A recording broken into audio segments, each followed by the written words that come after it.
Dear students, exercise 5.3 से question number 4 solve करते हैं।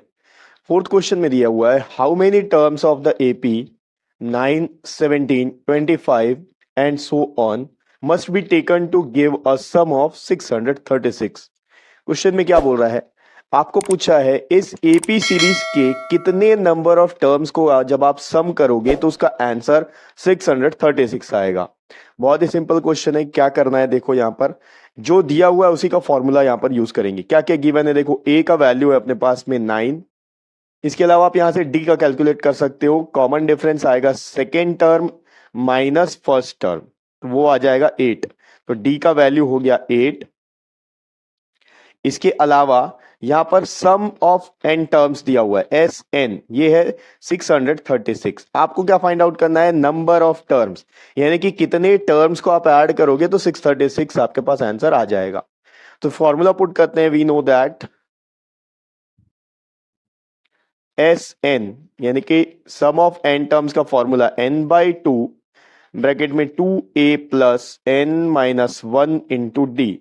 अब एस एन का जो दूसरा फॉर्मूला है वो यहां पर यूज नहीं किया जा सकता, क्योंकि a प्लस ए एन होता है दूसरे फॉर्मूले में। ए एन यानी कि लास्ट टर्म, ये सीरीज का लास्ट टर्म है, हमें नहीं पता, जो गिवन है उसको लेके हमको सॉल्व करना है। ठीक है, तो वैल्यूज पुट करते हैं। यहां पर एस एन का वैल्यू 636 इक्वल्स टू n/2, उसके बाद ब्रैकेट में 2a यानी कि 2 इंटू ए का value 9 plus n-1 into D का वैल्यू 8।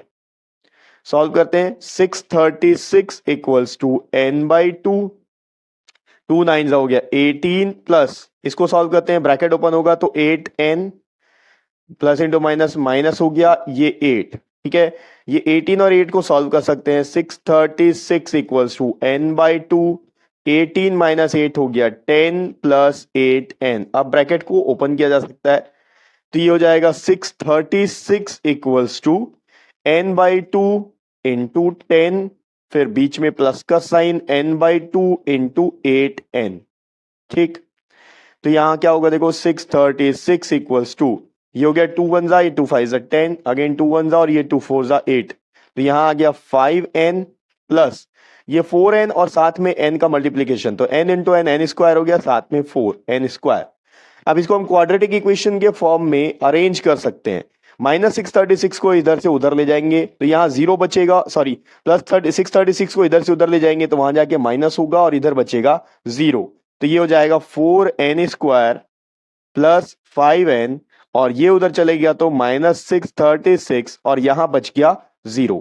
अब ये क्वाड्रेटिक इक्वेशन के फॉर्म में आ चुका है। इसको हम स्प्लिटिंग द मिडिल टर्म का यूज करके इसके दो फैक्टर्स निकाल सकते हैं। उन दो फैक्टर्स में से एक जो आएगा वो इसका आंसर होगा। ठीक, स्प्लिटिंग द मिडिल टर्म में क्या करते हैं, ये लास्ट वाले टर्म का और n स्क्वायर के कोफिशिएंट का मल्टीप्लीकेशन किया जाता है। तो जब आप इसको मल्टीप्लाई करोगे 636 इंटू 4, तो 6 4 हो गया 24, 4 3 12 प्लस 2 14, 6 4 24 प्लस 1 25, 2544।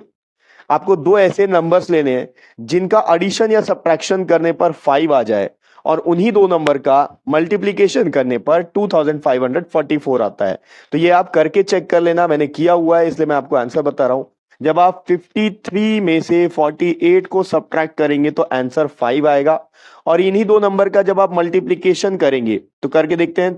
8 3 हो गया 24, 8 5 40 प्लस 2 हो गया 42, 4 3 हो गया 12, 4 5 20 प्लस 1 21, ये आ गया 4452, 2544।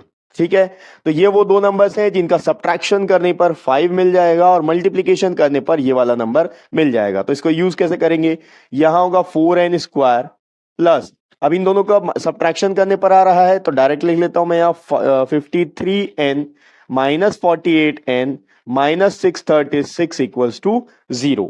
ठीक, अब यहां से देखो इन दो टर्म में से केवल n को कॉमन लिया जा सकता है, ये आ जाएगा 4n प्लस 53। अब ये इसके पास भी माइनस है, यहां भी माइनस है, तो जब आप माइनस कॉमन लोगे तो अंदर प्लस बचेगा। ठीक है, ये कई बार मैं बता चुका हूं, एक बार और देख लीजिए। माइनस बनता कैसे है, प्लस इंटू माइनस से माइनस बनता है, तो जब माइनस साइन आप बाहर ले लोगे तो अंदर प्लस बचेगा। ठीक है, अब यहां देखो ये 48 और 636, इनमें एक चीज कॉमन है, वो है 12।